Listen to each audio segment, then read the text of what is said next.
Hitler, अगर आप इतिहास के छात्र हैं, इतिहास को आपने थोड़ा सा भी पढ़ा होगा तो हिटलर को आप जानते हैं। हिटलर वो शख्स था जिसने अपने नाम से डिक्शनरी में वो वर्ड दे दिया हिटलर। हिटलर कोई एप्पल मैंगो जैसा शब्द नहीं है, एप्पल मैंगो बनाना एरोप्लेन जैसा हिटलर शब्द नहीं है। दुनिया में एक नाम था हिटलर और उसके कारण डिक्शनरी में वो शब्द गया हिटलर। तो हिटलर उस टूर्नामेंट के फाइनल के चीफ गेस्ट थे और पूरी तरह जर्मनी ने दीवारों में पेंटिंग हो गया था कि जर्मनी पूरी तरह इंडिया को धो गई। फाइनल शुरू हुआ, उस समय भारतीय टीम के सबसे सुपरस्टार थे मेजर ध्यानचंद। उन्होंने एक के बाद एक गोल किए और भारत को मुकाबले को जिताया। वो बड़ी बात नहीं थी, उससे बड़ी बात होने वाली थी। जब भारत ने मुकाबले को जीता तो हिटलर आए सामने, बोला मेजर बड़ा अच्छा खेलते हो, बड़ा अच्छा खेलते हो, लेकिन ये इंडिया में क्या कर रहे हो यार? आजा जर्मनी। जर्मनी आने वाले दिनों में एक महाशक्ति बन के उभरेगा, तुम्हारा भारत तो गुलाम। हालांकि जर्मनी भी उस समय वर्साई की संधि थी कि तुम्हारा भारत तो गुलाम है, 36 यानी गुलाम भारत, अंग्रेजों के अधीन का भारत। तो हिटलर ने आके कहा मेजर ध्यानचंद से कि ध्यानचंद यार तुम जर्मनी से खेलोगे, बताओ तुम्हारी शर्त क्या है खेलने की?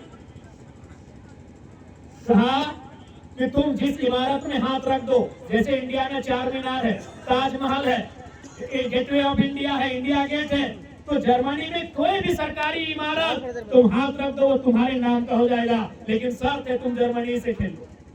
तुम जर्मनी की टीम से खेलो, तुम्हें जर्मनी की टीम के कैप्टन बना देंगे। यही नहीं, तुम अगर कहो तो मैं जर्मनी का चांसलर हूँ, जैसे हमारे इंडिया में प्राइम मिनिस्टर होता है, जर्मनी में चांसलर होता है। तो हिटलर ने अगला लाइन कहा कि चांसलर छोड़ के तुम अगर वाइस चांसलर ही मांगो तो दे देंगे, यानी deputy prime minister, prime minister deputy prime minister, कि तुम चांसलर छोड़ के अगर तुम वाइस चांसलर का भी पोस्ट मांगो तो हंसते हुए दे देंगे, शर्त है तुम जर्मनी से खेलो। ध्यानचंद के उत्तर था जो हमारे बदन के एक रोए को खड़ा कर देगा।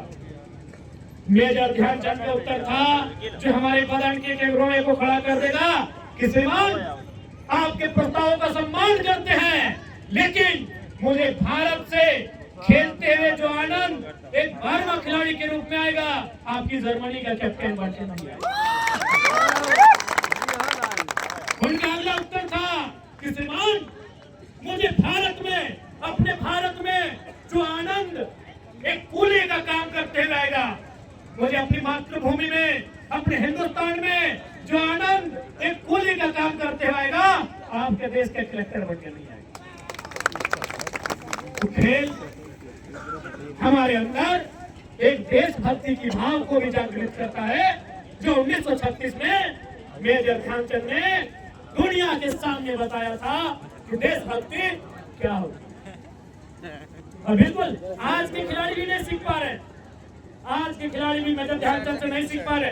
भले विराट कोहली आपके मेरे आदर्श हैं, हम भी मानते हैं भाई, लेकिन याद रखिएगा वो बहुत जल्द ही भारत की नागरिकता छोड़कर इंग्लैंड में जाएंगे। भले आपकी भावनाओं को ठेस पहुंचेगा, लेकिन जो सच्चाई है, भले विराट कोहली आप भी मानते हैं, हम भी मानते हैं कि भाई इंडिया को जिताने में उनका बहुत बड़ा रोल है, लेकिन देशभक्ति की बात करेंगे